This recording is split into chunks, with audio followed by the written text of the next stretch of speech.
just want to see if we can find a trend. So real quick, just one sentence, finish the sentence. And the one thing I remember about growing up in my family is, and I know there may be 10 things, but the thing that comes to your mind is the quickest. So fathers, just real quick, just one thing you remember. Anybody else?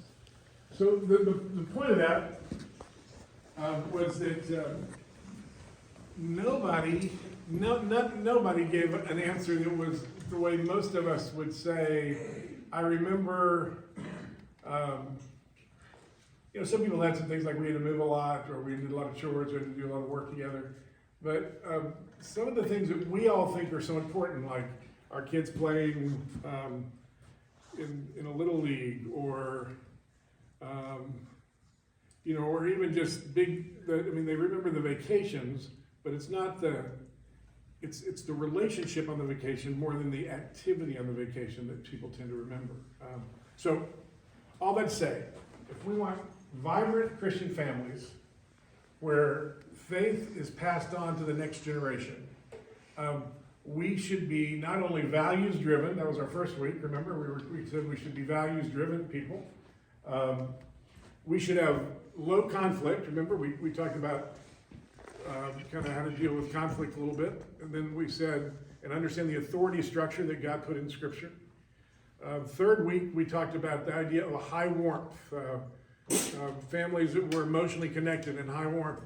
And this week, we're talking about the idea of a high fun that full of rituals and relationships. That's what forms faith. So, 1/5 of all Americans say they feel isolated and they have no one to talk to, including kids in their own families. So how can you create some fun memories? Anybody have some ideas? How would you create some fun memories? We're just gonna... Board games. Board games, that's a great idea. Game not remember. God made your brain. Memory is interesting. It's a fascinating process. It's really three. There's input, right? There's input coming in. Then there's what is stored, and then what is retrieved. And in each of those things, you lose something. You don't. In this moment, if I had to engage every possible data point that's taking place in this room at this time, it would be overwhelming. I couldn't do that. And so if I remember this class later on, I'll remember only part of what took place, because your brain can't possibly engage everything. And then I will store that, and then when I'll lose a little bit in storage, and then I retrieve it, and I'll lose a little bit at retrieval. And what tends to remain, what tends to be stuff that sticks, are things that are very relationally significant and emotionally significant. So you tend to remember things that have high relational value and high emotional value, because you remember things and by the way, you tend to remember things in the mood you learned them in, and that's why it's called mood congruent memory. And that's why sometimes, if you ever had a fight with your spouse and you thought everything was okay and you'd forgiven them for something, and then something similar happens, and all of a sudden you're remembering that thing that they did that you're mad about. That's mood congruent memory. You tend to remember things in the mood you learned them in. You guys look at me like, we never do that. We do that all the time in our home. But so God created our brains in such a way. Our memories are really not as great as we think they are. We lose a little bit with each process of the memory. The encoding, or the bringing it in, the storing, and the retrieval. In each one of those, you lose data points, to where the point is you have, you tend to hold on to emotional, relational moments, where the adrenaline is higher and it's kind of sort of interesting. Matter of fact, what most scientists believe, you know what deja vu is? Deja vu is the idea, I've lived this moment before. I had deja vu about amnesia once, and I thought I'd forgotten this before. That wasn't very funny. Ask your parents, that's a really funny joke if you understand it. Okay. But what most scientists think deja vu is now, is not that you had that same event or remembered that same event or had the same dream. It's just that the 200 data points, after they get stored, become 100 data points. After they get retrieved, they become 50 data points. And so those 50 data points would fit on a lot of activities and feel like that's an exact fit. When the truth is, if you could somehow remember it all exactly the same, it wouldn't be a deja vu moment, it'd be kind of just another moment. But because of the loss of those things. So, long way around the bar, that's why we're going here. I'd like to buy a vowel. So, those are that's kind of how the memory works. And we want to create memories in our homes. Let me give you some examples to create memories. Read a book and watch a movie as a family. I remember, now, these are some examples. We didn't do enough of this in our family. I wish I could start over. I wish I were a young man again with my 3 kids as really young, and I would have done more of these. But I remember when the Lord of the Rings movies came out. So my kids were pretty young, so we read The Hobbit as a book, as a family together. And then when the movie came out, there was kind of a context, and we kind of looked at that. But you can do a movie night, a book and a movie together. Read a book and then watch the movie. Recreate cooking shows. I don't know if you've ever, there's food networks. If you didn't know that, what a crazy society we live in. But recreate cooking shows, cooking contests. There's a lot of stuff around eating. In Scripture, at the end of it all, we'll be around a beautiful wedding feast. All the feasts that are in the Old Testament. Even the thing we're supposed to remember is a meal.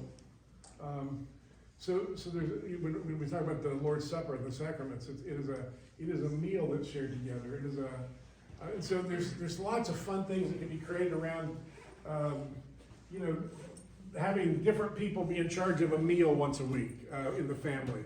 A pizza night where you get the crust and then you have all the different ingredients and everybody makes a pizza, but the other people have to eat what they make. Those are the sort of, recreate a cooking show where it's a contest between, the guys in the family and the girls in the family who can make the best, spaghetti sauce. So kind of recreate cooking shows. Classic movie night. I require my kids every year, now they avoid home because of that, to watch It's a Wonderful Life. Sometime during that Christmas holidays. I realize that's not a big deal to any of you. And then Simon Birch, which is also a movie that didn't do near as well, but it's kind of an interesting Christmassy Thanksgiving movie that I make the kids watch that. And then I also make them watch Christmas Vacation, which is but classic movie night. Where you find one of those old movies, you say, well, we don't want to watch the new movies. You don't have to watch those. Find old classic movies and talk about it. Watch. Pillow and sock fights. I don't know what happens to socks in our home, but we have thousands of socks that don't match. And so I remember when the kids were younger, one time we just balled them all up into little things, and we had sock fights in our house where we're just throwing the socks at each other because, what else do you do with them? I think the dryer ate the other ones. I'm not sure. Do you mind if I give an example of that quickly? Sure. So I didn't even realize, we have an 18-month-old who has a hard time communicating. She's got a lot of delays. When she was about 1, she didn't really communicate or participate in much of anything. And one day we get in this spontaneous pillow fight. And we had pillows all around so nobody could get hurt. We were on this mattress on the floor, and it was the most fun probably I have had almost in my life, just as spontaneous. Everybody remembers. And the interesting thing is, months later, still, she would bring a pillow to me, and she clearly remembered that. It was very meaningful to her. Now she loves pillows, and she will bring them to us. And I can't imagine that she actually remembers that, but she still has that association, which is just amazing. Which you do not hear in a mental hospital. Most of you have not been in one before. when I did my residency, or practicum, what you don't hear is laughter. You'll hear hackles, you'll hear kind of an odd, hollow cackling sometimes. But that belly laugh of real joy, you just don't hear that in a mental hospital, because healthy people do laugh and enjoy. Unhealthy people don't. Other just possible ways to create memories. Remember, memories are emotional. The brain remembers what it thinks is important, not what you think is important. So keep that in mind. Emotions and relationships tend to solidify memories. Rituals are similar to, so the idea of being intentional to create a memory. I remember when we first moved to Florida, we had our first hurricane, our first summer there, and it was Hurricane Charlie. And we were supposed to, and everybody was, there was this debate, do we leave or do we go? And we decided to stay. And I remember Mona and I were talking, we were a little bit nervous about this because, we'd never been through a hurricane before, but we lived in Orlando, so it wasn't like, you're right on the coast, and most of our neighbors didn't seem, like it was going to be a big deal, but we didn't know. We were a little nervous. And I said, I think our kids will remember this the rest of their lives. Let's make it important. And I went out and rented this back when you rented videos. Rented the video, A Perfect Storm. and so we got really some cool food. And I got a thing of Connects. I don't even know if they still make Connects, but to make this kind of ball factory thing, because we thought we might not have electricity. And then we did the important things. We did, we made sure we were safe and all that sort of stuff for the most part. But I thought they're going to remember this the rest of their life. I mean, they're young, and for them this will be highly emotional. It'll be a hurricane. It'll be kind of scary. It'll be something they'll remember. So let's make it memorable in a good way. The pandemic. I remember one of the things that we did in our home is every night I would look, there's a website where you can find out what today is, like National Popcorn Day or National, eat breakfast, on the floor day. I mean, you would not believe, there is a national holiday for everything. And so they were all getting kind of stir crazy in the house and we couldn't get out. And so I decided to make a big deal about each day, and I'd wake people up and ask them, it's chocolate chip cookie day, and now if you ask my kids, Kim and Noah stayed with us during the pandemic because they just moved up here. If you ask them about the pandemic, they would say it was fun. We celebrate all these different nights. We got chickens to put them in the backyard, and we raised chickens, and they would describe it not as this horrific, difficult time. They would describe it as kind of a fun moment. Rituals and memories are similar to each other. They're a little bit different. Rituals are regular, intentional activities that a family does. And what rituals do is rituals pass on values, create safety, they help people in transition, and they provide meaning. And let me talk about each of those, and that's why rituals matter. They pass on values. If you're going to do something over and over again, it communicates that this is important. And so if every time, for every Christmas, we always do this, or it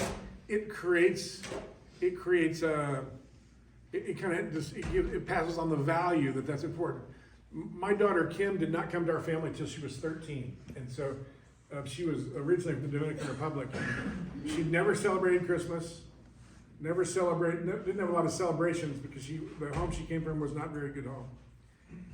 And the first year she lived with us, her eyes were just wide open because she'd never experienced, and she thought, what's been really funny about Kim is that from whatever we did the first year with her, she thought was a ritual that the Coffield family always did. So whatever we did, like that, our first Christmas, it was like, are we gonna do we're gonna play that music when we do the tree again? And it's like, well, it was really just an accident last time, but okay, yes. And but because rituals do pass on values to kids. And I'll give some examples of rituals in a minute, but it passes on values. I also said that rituals create safety. Have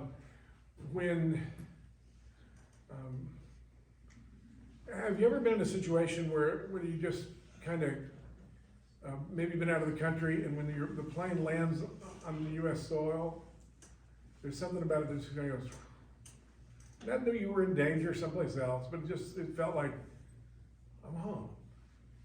Or you've been on a vacation, and there's something about walking back in your home. There's a sense of, it's that ritual, that place that feels, that creates a sense of safety. And rituals do that emotionally, kind of creating that sort of space.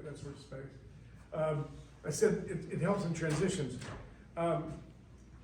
When life, one of the most important things you can do if you move a lot is you try to, one of the first things you want to do is set up the kids' room in the new house, and then try to do some of the things that you've done in your old home in your new house, so it feels safe in transition.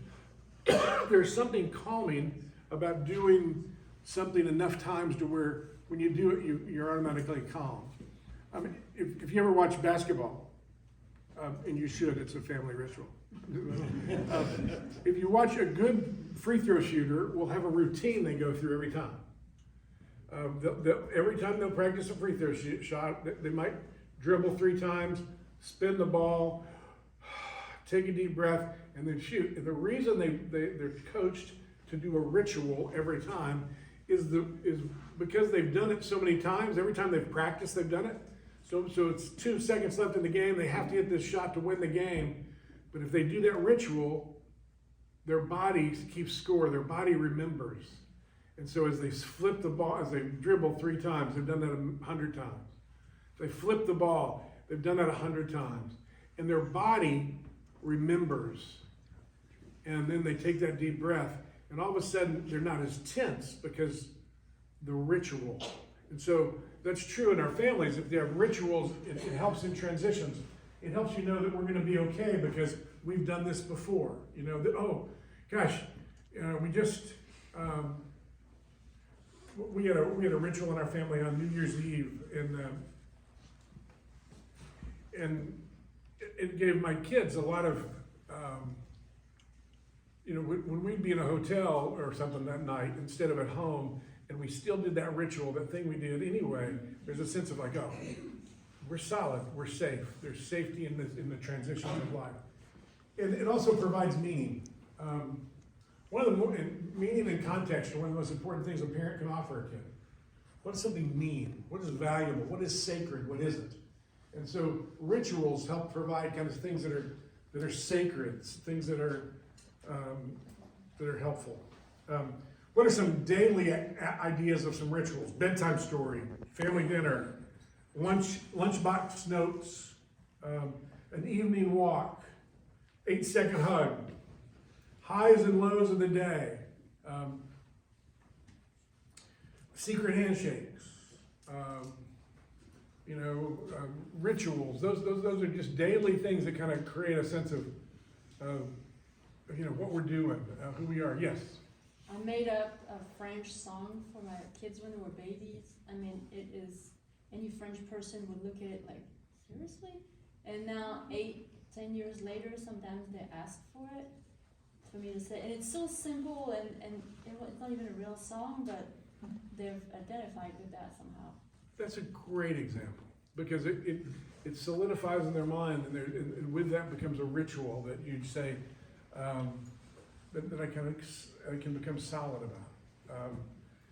Weekly rituals, movie night, game night, themed meals, themed summers. When the kids were younger, we did a dinosaur summer, we did a pirate summer. Those are, don't try either one of those, but there's just a theme. It's kind of fun to do those sort of things. Family meetings is kind of a weekly idea, maybe. Living room campouts. I don't know, I often, because I work for a living of hearing people's stories about their lives, I hear a lot about the things they remember. And it'll be like, our family every Friday night, we'd put pillows all in the living room, and we'd roll out sleeping bags, and we'd have a family camp out. And I would think, and is that messy and gosh, is it worth it? Well, it's what kids remember. Adventure Day, kids in charge of the meal. One of ours is, we've not lived where there's a lot of snow most of my kids' lives, so I would tell them when they were young, whenever there was snow, we would have snowball stew. And snowball stew is we'd go out and we'd get a big clump of snow, put it in a pot, and then whatever we could find in the freezer, we'd pop in and make a bowl of soup, make soup out of it. And to this day, Skylar, who's got a very young mind, will, if whenever it snows, goes, it's time for snowball soup, you know, and that's just kind of a, and you go, what? We're in a church. Why are we talking about snowball soup? We're talking about creating a family intentionally that passes on our faith, and a healthy, spiritually and emotionally hygienic family will be a fun family. That will create rituals that give meaning to things. Obviously, doing sacrificial things for other people together. If you haven't done it yet as a family, you should go to Carm and see if you can help serve food one night. They'll take your whole family, and it's just a great memories for my kids. Breland last time brought the baby. She's got the baby hanging on her on one of those little pouchy things, and we're handing out food, and it was just, and they've even said, when are we going to do that again? It's that kind of creating those sort of things. Yearly, think about camping trips, birthday celebrations. Who's the birthday boy? What are the traditions around birthdays? Be a family that celebrates well. Be a family that celebrates well. Christmas, I don't know what you want to call it.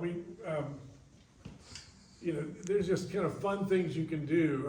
When we had a grocery store open, and so everybody had $10. So clearly it wasn't kind of a Whole Foods. For $10 at Whole Foods, you just get a bag. And we said, everybody has to buy something, and we're going to make a meal out of it. But you can't talk to each other about what it is you're getting. So we all went out in the store, and everybody came back something, and whatever we got in that bag, that had to be the meal that night. And it was just horrible. But it's one of those kind of fun sort of deals you can do as a family.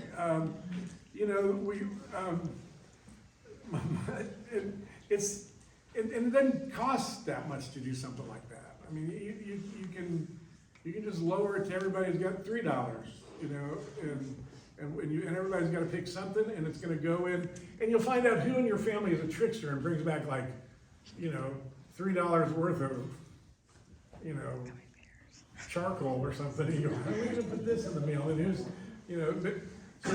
but those are just some things.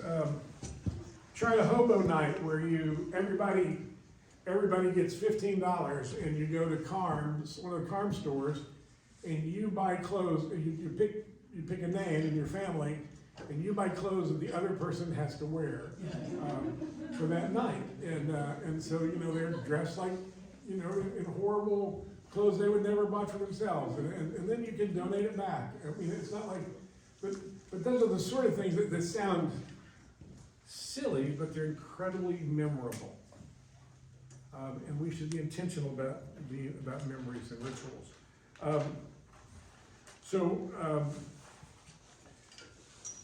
Rituals that pass on values, create safety.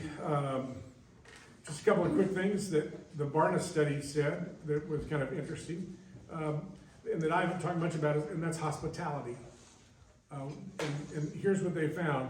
Hospitality is at the heart of Christian households. Christian households that tend to pass on their faith tend to be families that regularly have visitors in their home and and they have regular outsiders in their home, and that helped them build meaningful relationships both within and outside the family. It made the family to be about including other people. Couple of things that just were more likely to share their feelings if they had. The family was more likely to share feelings when they're with their family if they were very hospitable. They're more likely to play sports together. They're more likely to have friends in their other friends in their lives. If you welcome people into your home, you tend to have more deep conversations. You pray more than most families. You have dinner on a regular basis more than most families. You're more likely to ask for help because you've seen other people come into your home and ask for help. So,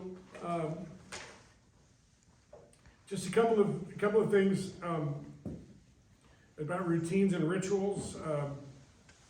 Eating dinner together, 68% of families do that. Watching TV or a movie together, 53% of families. Pray together, 51%. Eat breakfast, 49%. Share feelings, 47%. Do cleaning and yard work together, 24%. Play games, 21%. Sing together, 18%. Read books together, 16%. Do house projects together, 13%. Play sports together, 12%. What's ironic is the things that kind of are most memorable get smaller and smaller as you go down that list of the study. Just in terms of spiritual activities together, spiritual activities done in the context with other are incredibly helpful for families because that does create warmth when you're doing spiritual activities together. Where teens get spiritual guidance, it's not really from the youth staff here. According to the research, almost 80% of kids get most of their spiritual information from their mothers. Next would be grandparents. Third would be fathers, who encouraged me to go to church. Mothers the highest, grandparents second, and fathers third. Who talks to me about forgiveness the most? Mothers would be highest in that list again. Father is second in that list. Teaches about the Bible. Mothers at about 60%. Fathers at about 50%. No wonder we're better at watching TV together than probably doing life together. And so the idea that a Christian family is going to be intentionally engaged with one another. So real quick, I'm almost finished. So what makes up a vibrant household? This is just the research from this study. Play games together, have household meetings, share how each other feel about their day. We go on walks together, we go to the park together. A household member talks about God's forgiveness. A household member teaches about the Bible. A household member teaches about traditions. A household member encourages me to go to church. A household member tries to set an example. A close friend visits on a regular basis. We have deep conversations. All of those were correlated with what they would say is a vibrant Christian family. And so,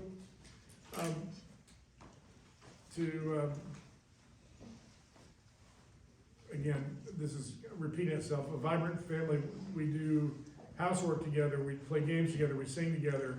My family's never sung together. We read books together, we play sports together.